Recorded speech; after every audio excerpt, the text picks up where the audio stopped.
I caught my dad with my mom's best friend. Instead of staying quiet, I decided to show everything at the family dinner. What happened next turned into hell for all of us. My name is Alex. I'm 19 years old, and I always thought I had a normal family.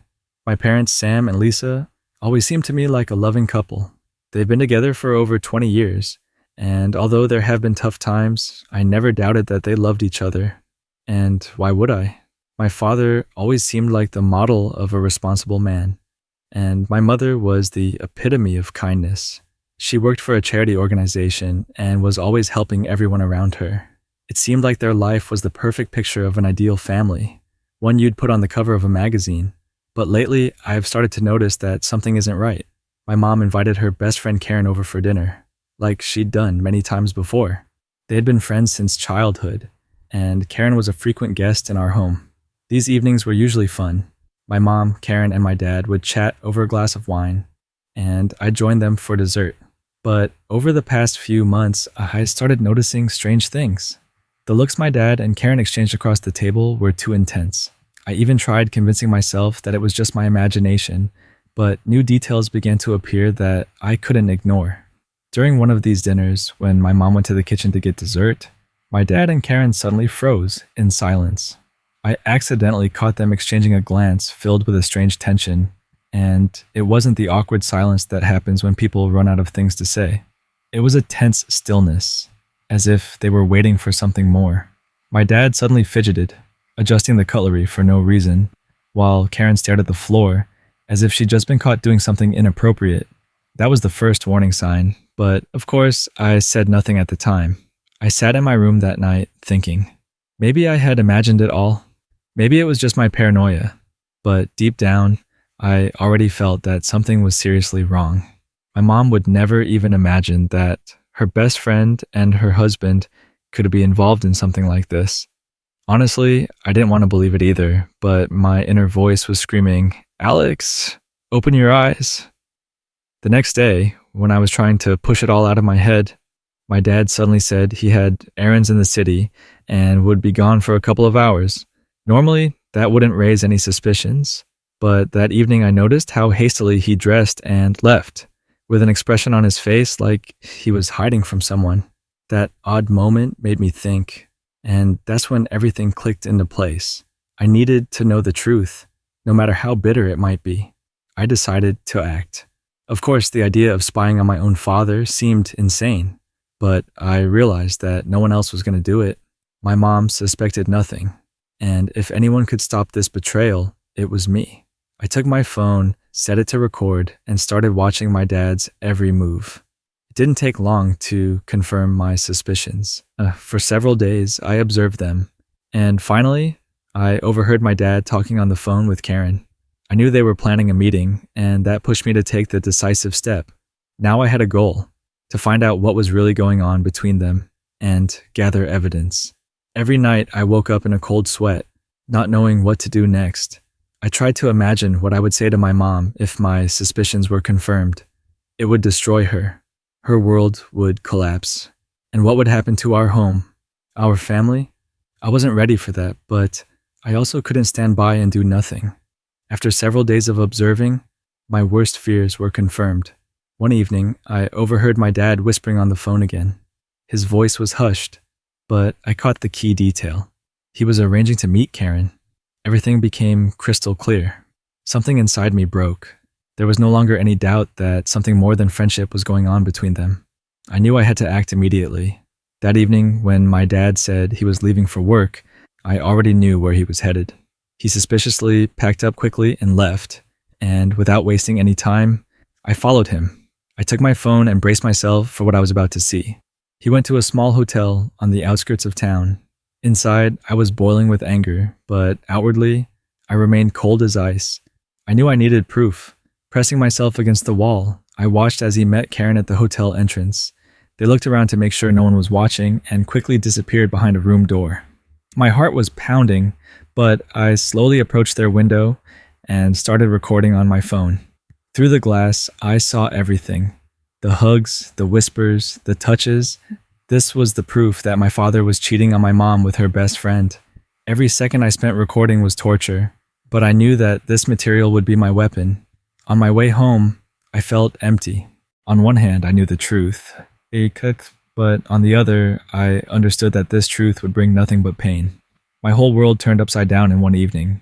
My father, the man I trusted, turned out to be a traitor. After that night, I couldn't sleep properly.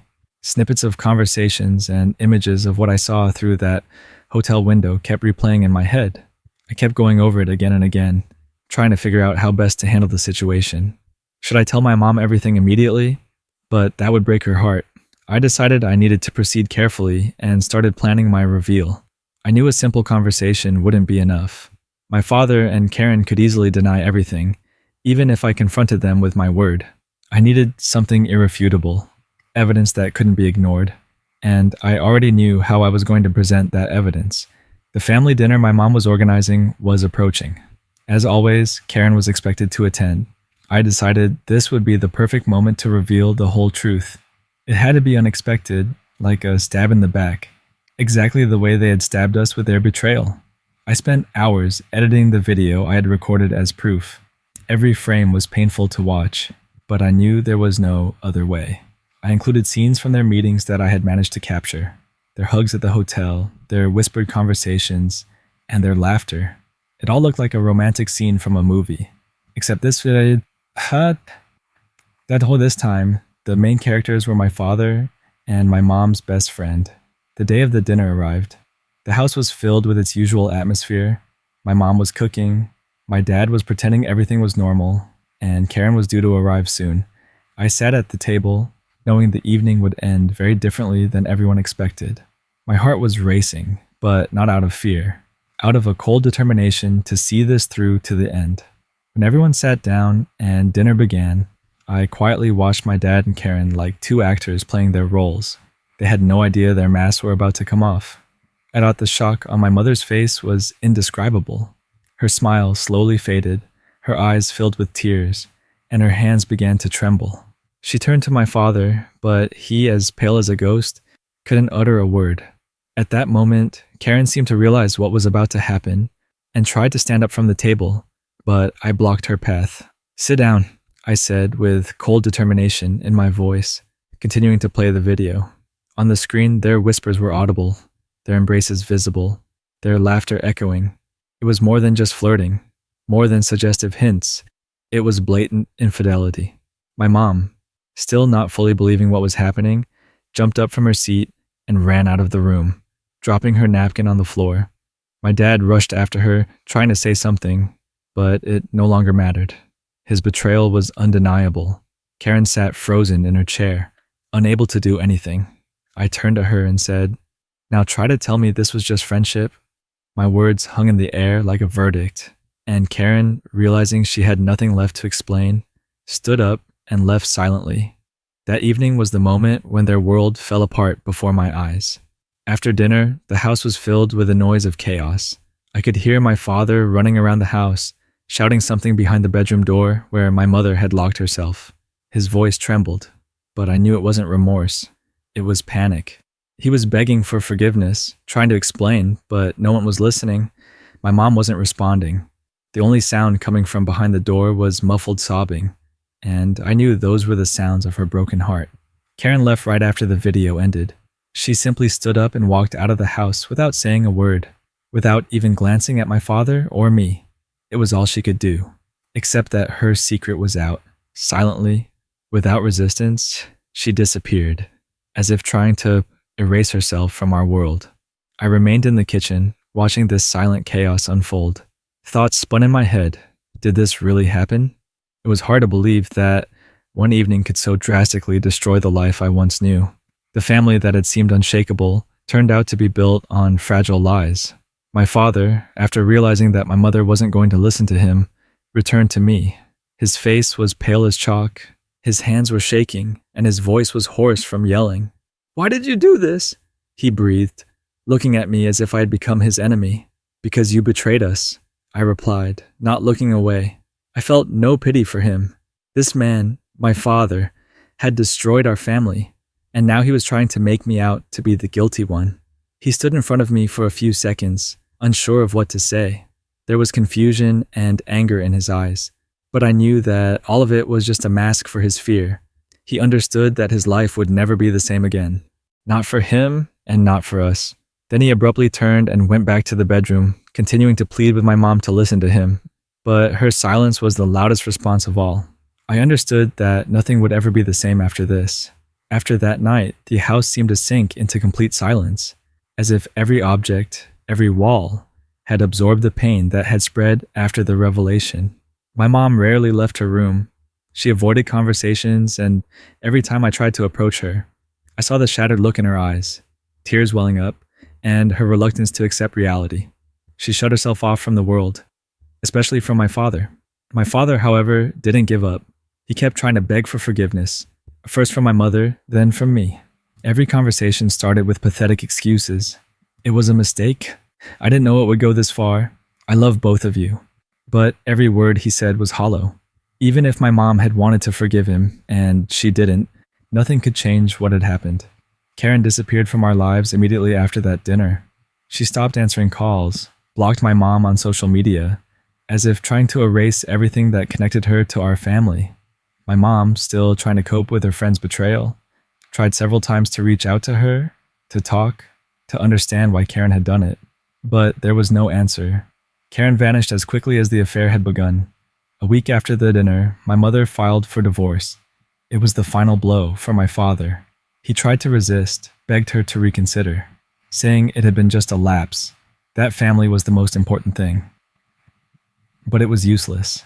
My mom could no longer live in an illusion, could no longer forgive the person who had shattered her belief in the bonds of family. The divorce was inevitable. My father moved out of the house a few days later, and his presence seemed to vanish from our lives. No one mentioned him anymore. As if he had never existed, he became a stranger to us. Every time I saw his packed belongings sitting in the hallway, it reminded me of how deeply he had betrayed us. My mother was slowly recovering. But her pain ran deep and was invisible on the surface. She tried not to show it, but I could see it in her eyes, in the way she avoided talking about the future. I knew she was hurting immensely. The life she had built with my father over decades crumbled in a single night. Now it was just the two of us.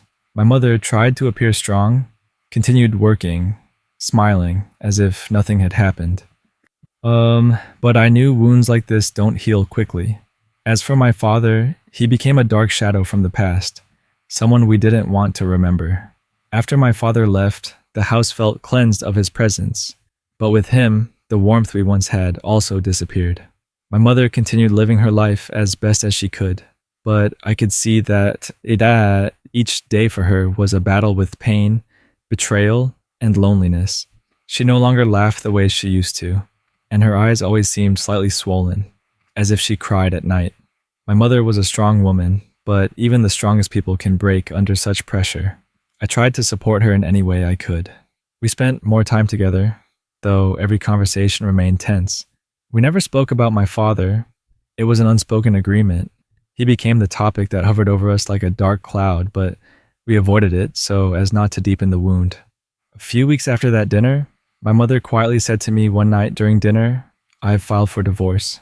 She said it calmly, as a matter of fact, without extra emotion, but I could see how much those words affected her.